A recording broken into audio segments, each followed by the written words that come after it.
आऊज़ु बिल्लाहि मिनश्शैतानिर्रजीम बिस्मिल्लाहिर्रहमानिर्रहीम। मोटिव इस्लाम के प्यारे दोस्तों, सुनते कानों आपको मेरा सलाम पहुँचे। पाक है वो ज़ात जिसने हम सबको पैदा फरमाया। आज का जो बयान है वो खाना काबा की तामीर के मुतल्लिक है। खाना काबा को अल्लाह का घर यानी बैतुल्लाह के नाम से भी जाना जाता है और ये मुकाम मुसलमानों के लिए इंतहाई ताज़ीम और तकरीम का हामिल है।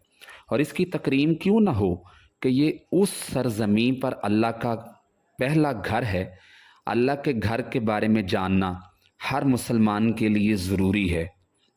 याद रहे कि अल्लाह के इस घर के साथ बहुत से मोजज़ात और बहुत से हक़ाइक़ जुड़े हुए हैं। आज हम खाना काबा के बारे में आपको ऐसे हक़ाइक़ से आगाह करने जा रहे हैं कि जिनके बारे में बहुत कम लोग जानते हैं।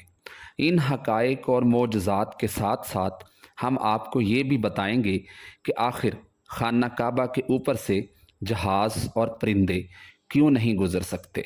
आज की ये वीडियो हर मुसलमान के लिए निहायत अहम है, इसलिए वीडियो को स्किप करने की कोशिश मत कीजिएगा।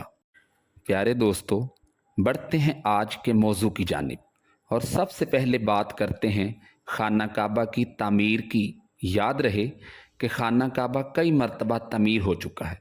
खाना काबा जिस तरह आज हमें नज़र आता है ये वैसा नहीं है जो हज़रत इब्राहीम अलैहिस्सलाम और हज़रत इस्माईल अलैहिस्सलाम के दौर में दोबारा तामीर हुआ था।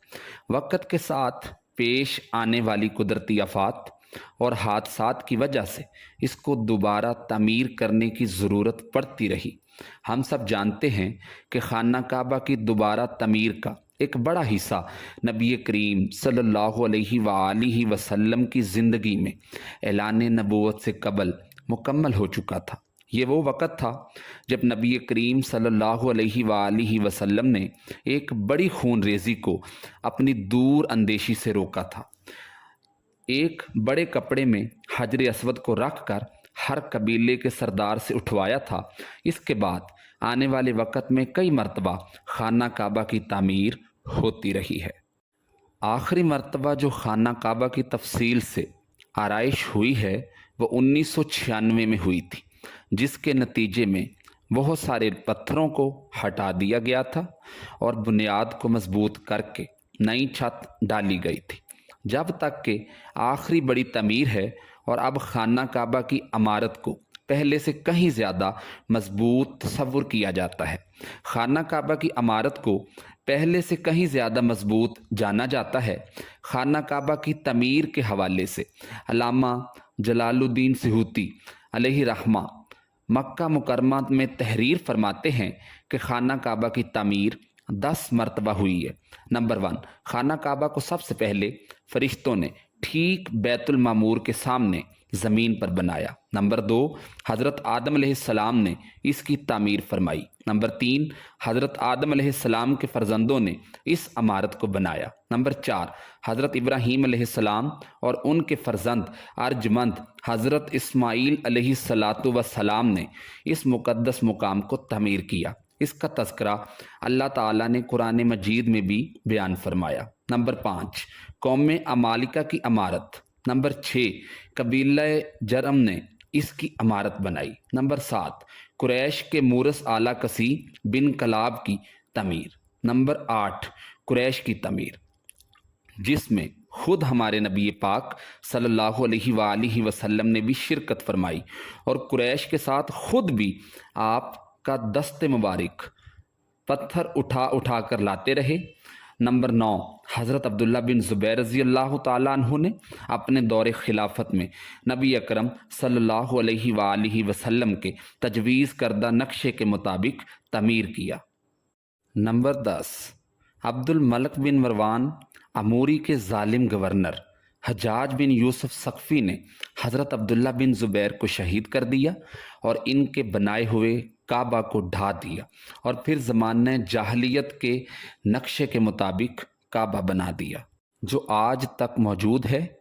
और आपको ये भी बताते चलें कि हज़रत علامہ حلبی علیہ رحمہ نے اپنی سیرت میں لکھا ہے کہ نئے سرے سے کعبہ کی تعمیر صرف 3 مرتبہ ہوئی۔ نمبر 1 حضرت آدم علیہ السلام کی تعمیر، نمبر 2 زمانہ جاہلیت میں قریش کی عمارت، اور ان دنوں عمارتوں میں 2735 برس کا فاصلہ ہے۔ نمبر 3 حضرت عبداللہ بن زبیر کی تعمیر جو قریش کی تعمیر کے 82 سال بعد ہوئی۔ حضرات ملائکہ اور حضرت آدم علیہ السلام اور ان کے فرزندوں کی تعمیر کے بارے میں علامہ حبلہ علیہ رحمہ فرماتے ہیں کہ یہ صحیح روایتوں سے ثابت ہی نہیں، باقی تعمیروں کے بارے میں انہوں نے لکھا ہے کہ یہ عمارت عمومی ترمیم یا ٹوٹ کوٹ کی مرمت تھی، تعمیر جدید نہیں تھی۔ دوستو، اگر بات کی جائے خانہ کعبہ کے دروازوں کی تو اس کے 2 دروازے ہیں۔ ایک کھڑکی ہوا کرتی تھی، دوبارہ تعمیر کیے جانے سے قبل خانہ کعبہ کا ایک دروازہ اندر داخل ہونے کے لیے اور ایک باہر جانے کے لیے استعمال ہوتا تھا۔ ایک زمانہ تک خانہ کعبہ میں ایک کھڑکی ہوا کرتی تھی۔ خانہ کعبہ کی جو شکل آج موجود ہے اس میں صرف دروازے ہیں، کھڑکی نہیں ہے۔